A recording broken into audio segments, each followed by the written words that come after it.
earliest bird sa kasal ni Micoy Morales ang kanyang castmate sa Pepito Manaloto na si John Fair aka Patrick. Pero sa March pa pala ang kasal at iba ang napuntahan ni John.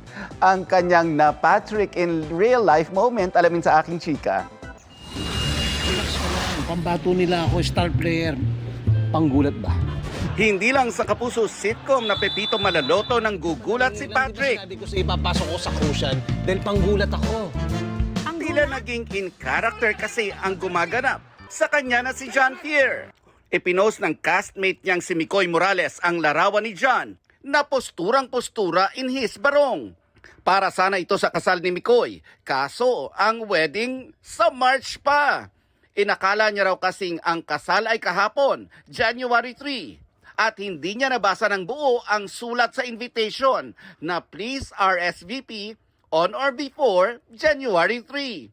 Kaya si John na Patrick sa totoong buhay.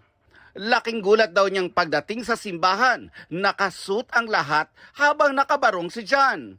Wala rin daw siyang kilala at tila iba ang itsura ng groom. At nang tawagan niya si Charis Solomon na gumaganap na misis niyang si Janice sa sitcom. Confirmed, ibang kasal ang napuntahan niya. May libo-libong haha reactions online ang post ni Micoy kung saan nagbiro siya na newlyweds baka pwedeng makahingi ng kopya ng same-day edit video. Nakita si John. Tada! Eto at ipinost ng photo studio na present sa wedding ang larawan ni John sa kasal. Biro ni Micoy, buti hindi nalito ang bride. Kasi si John at ang groom lang daw pala ang nakabarong. Sabi ng netizens, parang episode sa Pepito Manaloto ang nangyari. O baka na-excite lang si Patrick sa paghihintay kung may hotdog ba sa reception.